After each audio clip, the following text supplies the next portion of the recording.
तो कैसे ही हैं आप सब। तो आज की इस वीडियो में मैं आप सभी बच्चों को FYGP सेमेस्टर थर्ड सेशन 22-26 में आप सभी बच्चे पढ़ रहे हैं और आप सभी बच्चों को देखिए बेसिकली टॉपिक है जिसमें आपको कोफिशिएंट ऑफ स्क्यूनेस पढ़ना है, जिसमें बहुत सारा देखिए आपको कार्ल पियर्सन का थ्योरी भी पढ़ना है। लेकिन उतना डीप में अभी आपके पास समय नहीं है और वास्तविकता मेरे पास भी थोड़ा सा समय का अभाव चल रहा है क्योंकि मेरे कुछ पेपर्स चल रहे, एग्जाम चल रहा है और साथ ही साथ आप सभी बच्चों को मालूम है सरस्वती पूजा चल रहा है, जिस वजह से मेरा थोड़ा सा टाइम डिसबैलेंस हो चुका है, यहाँ पे कह सकते हैं मैं नहीं हो पा रहा। तो जितना जल्दी मैं ये लास्ट थ्योरी आप सभी बच्चों को FYGP सेमेस्टर थर्ड मैथमेटिकल वाला पेपर में ये कवर करने की कोशिश कर रहा हूँ। एक बच्चे ने PDF भेजा था, उसी PDF के थ्रू देखिए कुछ इंपॉर्टेंट क्वेश्चन है वो मैं आपको समझाने की कोशिश करता हूँ। अगर आपके पेपर में सवाल आएगा तो आप लोग खुद भी बना सकते हैं और किस प्रकार देखिए सवाल यहाँ पर आए हुए वो भी आपको बताता हूँ, ठीक है। तो चलिए वीडियो को शुरू करते हैं। वीडियो पसंद आए तो वीडियो को लाइक कर दीजिएगा, चैनल पर अगर नहीं हुआ है तो चैनल सब्सक्राइब कर लीजिएगा, साथ में बेल आइकन पर क्लिक कर लीजिएगा ताकि इसी प्रकार पल पल की हर वीडियो का नोटिफिकेशन आपको मिलता रहे।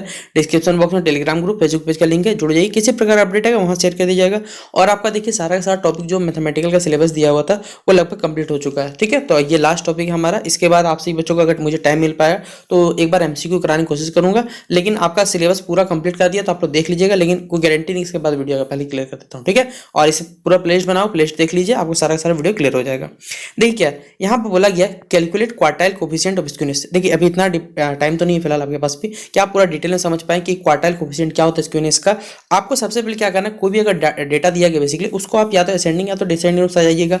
ये जो भी हमारे पास डेटा है, ठीक है, इसे आपने क्या किया, सबसे पहले अरेंज कर लिया एक असेंडिंग ऑर्डर में, यानी आरोही क्रम जिसे हिंदी में कहा जाता है, छोटे से बड़े रूप में सजा लिया। छोटे छोटे बात सीखते चलेंगे हम लोग। पहले यहाँ पर देखिए हमारे पास Q1 निकालना है। Q1 क्यों निकालना है, कारण हमारे पास फॉर्मूला में बैठेगा n+1। n क्या है, नंबर ऑफ टर्म्स। अगर आप यहाँ गिनिएगा तो टोटल आपके पास कितने टर्म्स है, 1 2 3 4 5 6 7 8 9 10 11 12 13। आप यहाँ गिनिएगा तो आपके पास यहाँ पर टोटल 13 टर्म दिख रहे हैं। और यहाँ अगर आप गिनने की कोशिश करिएगा तो 1 2 3 4 6 7 8 9 10 11 12 13 14 15। यहाँ पर अगर आप देखते हैं तो यहाँ से आप सही बच्चों को 15 टर्म मिल रहे हैं। अब 15 टर्म का मतलब क्या होता है आप सही बच्चों को, आप बोलिए सर यहाँ पर ये अंतर क्यों दिख रहा है। देखिए वास्तविकता इसको जब हम लोग अरेंज कर रहे हैं तो कुछ पॉइंट छूट गया होगा शायद बुक के द्वारा, तो आप लोग देख लीजिएगा, ठीक है। तो हमारे पास n का वैल्यू 15 है, तो हम लोग 15 और 1 कितना हो गया 16। 16 को 4 से डिवाइड कर दिए, फोर्थ, यानी फोर्थ टर्म हमारा जो होगा तो 1 2 3 4, चौथा टर्म हमारे पास क्या है यहाँ पर 14। तो Q1 का वैल्यू हमारे पास यहाँ से आ गया 14। अब इसी तरह आप Q3 निकालिएगा। क्यों निकालिए, क्योंकि फॉर्मूला हमारे पास Q3 मतलब यही फॉर्मूला, इसके आगे बस 3 लगा देना है, n+1 बाई हमारे पास क्या आ जाएगा 4 टर्म आ जाएगा। तो हम लोग तो फिर उसी तरह यहाँ से 4 आएगा और 3 को 4 से गुना कर 12 टर्म। तो 12 नंबर का टर्म में देख लीजिए हमारे पास क्या है, तो यहाँ से गिन लीजिएगा 1 2 3 4 5 6 7 8 9 10 11 12। अगर इस डेटा के हिसाब से देखिएगा तो हमारे पास 28 है, लेकिन यहाँ पर आप इसको सजाइएगा ना, क्योंकि ये डाटा बेसिकली गलत सजाया हुआ है, पहले बताते रहा हूँ। तो आप सजाइएगा तो वहाँ पर से हमारे पास आ जाएगा 24, यानी Q3 का वैल्यू आ गया 24। इसी तरह हमारे पास ME, ठीक है, ये फुल फॉर्म तो अभी आपको काम नहीं आएगा लेकिन आपके लिए फॉर्मूला में आ सकता है। ME बराबर क्या होता है n+1/TH, ठीक है, n+1/4TH। तो हमारे पास n की जगह फिर उसी तरह हमारे पास रखना है 15। 15 कितना हो जाएगा 16, सॉरी 16 को 4 से बैठे 4 आएगा। और यहाँ पर हमारे पास ME की जगह यहाँ पर देखिए हमें इस फॉर्मूला में क्या चाहिए 2ME चाहिए। तो हम लोगों ने क्या किया यहाँ पर इसको 2 से इंटू कर लिया। तो 2 से इंटू करेंगे तो 2 4 जा कितना हो जाएगा हमारा 8वां नंबर वैल्यू। अगर इसमें आप देखने की कोशिश करिएगा तो 1 2 3 4 5 6 7, यहाँ पर एक टाइप मिस्टेक है तो ये 18 आ जाएगा हमारे पास, ME का वैल्यू 18। तो यहाँ से हमने क्या किया 18 निकाल दिया। अब हमारे पास जो कोफिशिएंट यानी सॉरी हमारे पास जो कह सकते हैं कोफिशिएंट ऑफ स्क्यूनेस है, क्वार्टाइल कोफिशिएंट है, उसका निकालने का फॉर्मूला होता है हमारे पास क्या, यहाँ पर JQ, ठीक है, बराबर Q3 + Q1 - 2ME divided by Q3 - Q1। जो हमने डेटा निकाला उसे बस आपको यहाँ सब्स्टिट्यूट यानी पुट कर देना और सॉल्व कर दीजिएगा। अगर आंसर पॉजिटिव आया तो पॉजिटिव स्क्यूनेस, अगर नेगेटिव आया तो नेगेटिव स्क्यूनेस आ जाएगा, ठीक है। ये हमारे पास पहला हो गया। दूसरा देखिए एक इसी तरह फॉर्मूला बनता है, यहाँ क्वेश्चन के हिसाब से चलना है आपको। बोला हुआ है कि मोड जो है वो मीन से क्या है 45 बड़ा, यानी मोड जो है हमारे पास वो मीन से 45 बड़ा है बोला गया, ठीक है, कंडीशन दिया हुआ आपको। अब आपको वेरिएंस, आपको स्टैंडर्ड वेरिएशन याद होना चाहिए। थोड़ा सा आपने प्रोबेबिलिटी पढ़ा होगा तो आपको ये प्रोबेबिलिटी बोल रहा हूं, मीन मीडियन बोर्ड पढ़ा हो तो याद होगा। वेरिएंस का वैल्यू 121 दिया हुआ है, यानी अगर हम देखेंगे इसमें तो मोड माइनस मीन बराबर 45 दिया हुआ है। बस हमने आगे पीछे कर दिया, यानी इसको इधर लेके चले, इसको लेके इधर आ गया। तो मीन माइनस मोड का वैल्यू निकल गया -45। वेरिएंस यानी हमारे पास ये वेरिएंस को इस तरह दिखाया जाता है और हमारे पास इसका वैल्यू 121 है। अगर हमारे पास यहाँ पर ये 121 है तो इसका वैल्यू कितना आ गया बच्चों, हमारे पास 11 आ गया। अभी कोई बच्चा 6 मत पढ़ लीजिएगा, ठीक है, इसे आप लोग 6 मत पढ़िएगा, पहले बता दे रहा हूँ। हमारे पास इसका वैल्यू कितना आ गया 11 आ गया। अब देखिए हमारे पास क्या होता है, यहाँ सिर्फ बोला है कोफिशिएंट ऑफ स्क्यूनेस, वहाँ क्वार्टाइल कोफिशिएंट था। यहाँ हमारे पास कोफिशिएंट ऑफ स्क्यूनेस अगर मीन और मोड दिया हुआ रहेगा हमारे पास, तो हम लोग ये वाला फॉर्मूला पुट करते हैं क्या, mean minus mode divided by standard deviation, इसे स्टैंडर्ड डेविएशन कहा जाता है। और हमारे पास इसका वैल्यू -45, इसका 11 पॉइंट भी चीज कर दिया तो -4.09 और लगभग लगभग दिखाया तो -4.1 मान सकते हैं आप इसे आंसर में। तो ये हमारा पहला निकल गया। अब इसी तरह हमारे पास देखिए एमई का वैल्यू दिया हुआ है, जे का वैल्यू दिया हुआ है, स्टैंडर्ड डेविएशन निकालना, यहाँ पर आपसे बच्चों मीन का वैल्यू दिया हुआ है। तो हमने सेम इसी तरह एक फॉर्मूला हमारे पास और आता है कि क्वार्टाइल फिर क्या बोलते हैं आपसे बच्चों कोफिशिएंट ऑफ स्क्यूनेस, या फिर जे आप दिखा सकते हैं जैसे बराबर होता है 3x के ऊपर यहाँ लगाओ बार माइनस एमई डिवाइडेड बाय हमारे पास स्टैंडर्ड डेविएशन साइन। सब कुछ देखिए आपको फॉर्मूला में यहाँ पर दिया हुआ है, आपको बस पुट कर देना है और पुट करके क्या करना है, मतलब जो सारे के सारे वैल्यूज दिए हैं वहां से आप इस चीज को जो हमारे पास स्टैंडर्ड डेविएशन जिसको इस साइन से दिखाया जाता है, इस साइन से आप क्या कर सकते हैं, इसका वैल्यू निकालना है। पॉइंट में लगभग में आंसर जाएगा, नो डाउट कि नहीं जाएगा हमारे पास। ठीक है, देखिए अब इसी तरह कोफिशिएंट ऑफ स्क्यूनेस दिया हुआ है आपका 0.6 दिया हुआ है और सम ऑफ 2 क्वार्टाइल, देखिए 2 क्वार्टाइल का जोड़ दिया हुआ है 100, मीडियन का वैल्यू दिया हुआ है 38 डिग्री। आपको पूछा कोफिशिएंट ऑफ क्वार्टाइल डेविएशन का आपको फॉर्मूला यहाँ पे कह सकते हो उसका वैल्यू निकालने बोला गया है। यानी हमारे पास फॉर्मूला तो कोफिशिएंट ऑफ स्क्यूनेस का ये वाला GQ बराबर Q3 प्लस Q1 जो हमने फॉर्मूला पढ़ गया है। 2 क्वार्टाइल का जोड़ 100 दिया हुआ है, यानी Q1 प्लस Q3 का वैल्यू आपको 100 दिया हुआ है। मीडियन का वैल्यू दिया हुआ है देखिए 38, यानी हमारे पास ये वाला जो एमई का वैल्यू दिया हुआ 38 दिया हुआ है। और आपको हम जानते हैं फॉर्मूला में 2 निकालना है तो 2 से गुना करना पड़ेगा। बस आपको देखिए फॉर्मूला पुट करना, और ये हमारे पास कोफिशिएंट का भी वैल्यू दिया हुआ 0.6। तो हमने क्या करना है, इसमें सब कुछ रख देना। कोफिशिएंट ऑफ जो हमारे कह सकते हैं ये वैल्यू दिया हुआ कोफिशिएंट ऑफ स्क्यूनेस वाला, उसके जगह हमने 0.6 रख दिया। Q3 प्लस Q1 100 दिया हुआ है। यहाँ पे आपके पास ये वाला मीडियन का जो वैल्यू दिया हुआ 38 दिया हुआ है, तो 38 का 2 से इंटू 76 हो जाएगा। ये Q3 माइनस Q1 का वैल्यू आ जाएगा हमारे पास, सॉल्व करिएगा तो 40 आ जाएगा। अब हमारे पास देखिए क्या निकालने बोला है, कोफिशिएंट ऑफ क्वार्टाइल डेविएशन निकालने बोला गया। ठीक है, तो इसका फॉर्मूला क्या होता है बच्चों, यहाँ पर बताया हुआ आपसे बच्चों के लिए कि Q3 minus Q1 divided by Q3 plus Q1 आपको निकालना है। अगर सवाल में देखिएगा तो आपको Q3 प्लस Q1 का वैल्यू दिया हुआ है 100 और हमने यहाँ से निकाल लिया Q3 माइनस Q1 का वैल्यू 40।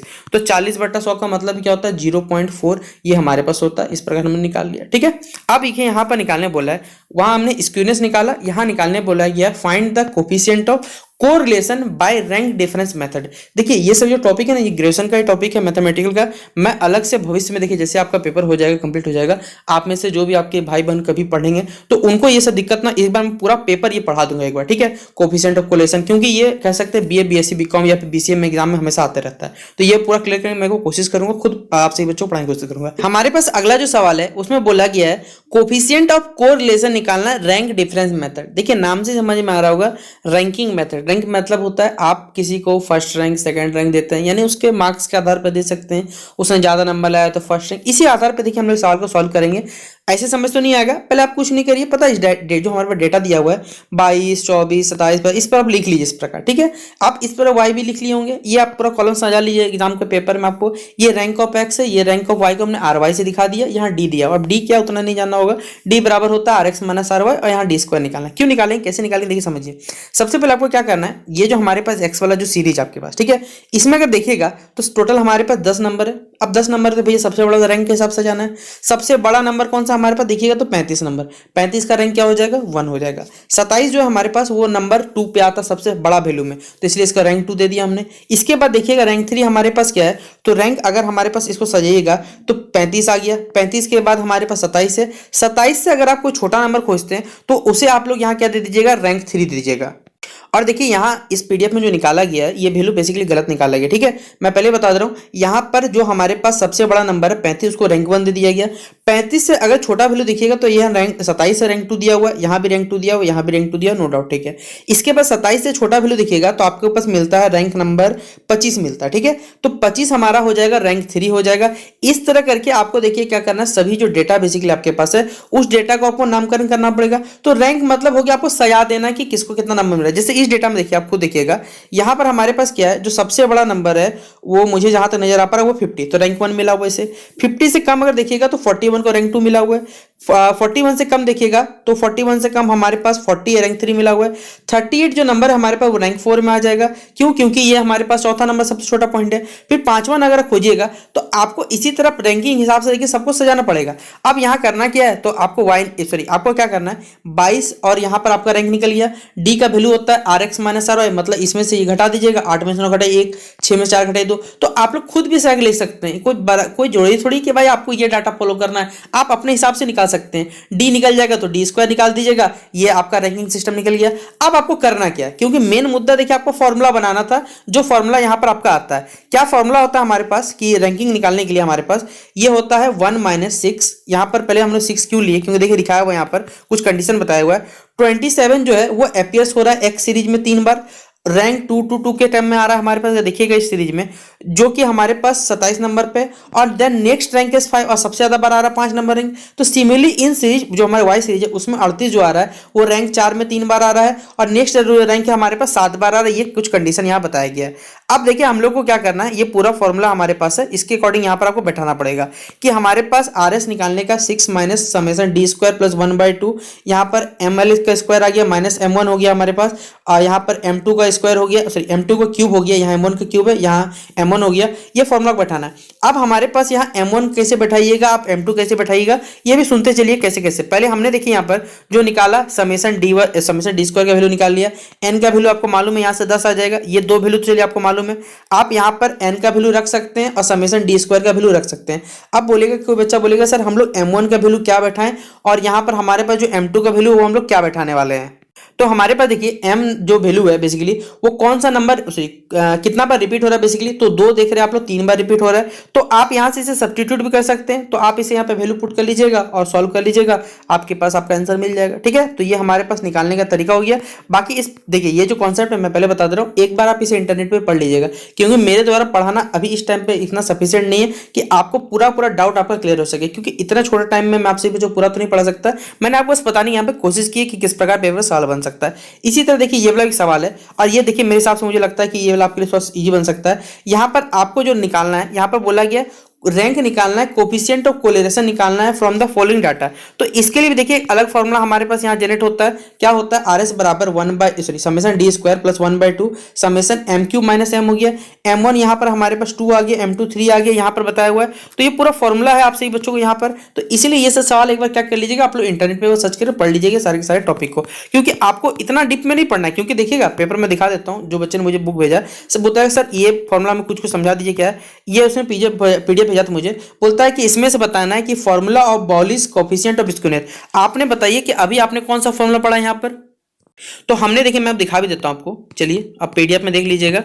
ये वाला क्या फॉर्मूला हमारे पास, Q3 + Q1 - 2m, ठीक है। और यही वाला फॉर्मूला देखिए आपको मिल जाएगा। ये वाला ऑप्शन हमारे पास क्या है, Q3 + Q1 - 2m ही लिखाता है, या मीडियन वाला छोड़ देता है। ये फॉर्मूला हमारे पास ये पॉजिटिव कोरिलेशन का वैल्यू क्या होगा, तो +1 होगा। कौन सा मेथड नहीं है आप कोरिलेशन निकालने का, देखिए कुछ कुछ टॉपिक्स आपको पेपर से पहले क्या करना पड़ेगा, थोड़ा सा भी आपको एग्जाम के ओरिएंटेड आपको थोड़ा समझ मतलब ऑब्जेक्टिव पढ़ के रट के जाना पड़ेगा। तो कौन सा नहीं है, तो फिशरमैन कोफिशिएंट, क्योंकि ये सब के सब कार्ल्स पियर्सन हो गया, स्पेयरमैन हो गया, कंकरेंट डेविएशन, ये पढ़ना पड़ता है आपको कौन सा कोरिलेशन कैलकुलेट करने में। एब्सेंस ऑफ कोरिलेशन जो होता है हमारे पास वो क्या होता है, एग्जाम्पल बताना है। डिफरेंट जो हमारे पास कॉइन्स या फिर पॉइंट्स स्कैटर्ड होते हैं, certain trend is not clear, ये जब नहीं होता तो हमारे पास कहा जाता है एब्सेंस ऑफ कोरिलेशन। इसलिए दोनों कथन सही है, इसलिए बोथ एंड भी हो जाएगा। कार्ल्स पियर्सन मेथड जो है वो कब प्रोपाउंडेड हुआ था ये हमें बताना है। तो एक बार ये सब के सब देखिए जो ऑब्जेक्टिव रहता है हमेशा कि कब कौन सा डेट हुआ है, तो ये हमेशा कुछ ना कुछ बेसिकली डेटा अलग अलग होता है। आप बुक से पढ़िएगा, इंटरनेट पर कुछ अलग दिया रहता है, इसलिए एक बार चेक कर लीजिएगा, पहले बता रहा हूँ। तो इसका आंसर दिया हुआ इसके मतलब इसके अकॉर्डिंग दिया हुआ हमारे पास ऑप्शन नंबर है। No evidence of correlation is दिया हुआ हमारे पास ऑप्शन नंबर भी, जब आर का वैल्यू पी से क्या होता है बड़ा नहीं लेस देन होता है हमारे पास। आर सिग्निफिकेंट कब होता है आपको बताना है, तो आर का वैल्यू जब क्या होता है पी से छोटा होता है, ये आपको बताना है।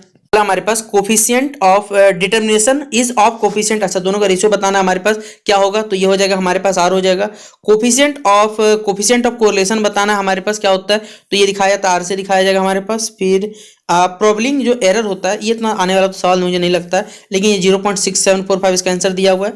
कंकरेंट डेविएशन मेथड जो है वो किसके द्वारा दिया गया था, ये तो अभी हमने ये अभी हमारे पास जब बताया कंकरेंट डेविएशन वाला नहीं, कंकरेंट डेविएशन हमसे नहीं पूछा गया था, हमसे पूछा गया देखिए ये वाला सवाल, तो इसमें अलग था यहाँ हमारे पास। और इसमें देखिए इन तीनों द्वारा नहीं किया, इसलिए नाम दिया हुआ है। कार्ल्स पियर्सन क्या थे, देखिए ये सबके सब हमारे पास क्या थे, बायोलॉजिस्ट थे, इनको बताया हुआ है। तो ऑप्शन नंबर क्या हो जाएगा, बी नंबर इसका राइट आंसर हो जाएगा। और तो कार्ल पियर्सन एक बेसिकली क्या थे, एक फेमस बॉटनिस्ट थे, ठीक है, सॉरी बॉटनिस्ट बोल रहा हूँ, बायोलॉजिस्ट थे। तो ये हमारे पास कुछ सवाल थे जो मैंने आपको इस वीडियो में करने की कोशिश की है। बाकी आप सभी बच्चे देखिए सारा का सारा एपी पढ़ा दिया है, एसपी पढ़ा दिया है, आप सभी बच्चों हार्मोन प्रोग्रेशन जीपी पढ़ा दिया है, मैथमेटिक्स इंडेक्शन पढ़ा दिया है, जितना टॉपिक हो सकता है मेरे द्वारा देखिए मैंने आप सभी बच्चों कंप्लीट कर दिया है। बाकी आप सभी बच्चे अपने अपने लेवल पर तैयारी करते रहिएगा। बाकी मिलते हैं नेक्स्ट वीडियो पे, वीडियो कैसा लगे बताइएगा। तब तक के लिए जय हिंद, जय भारत।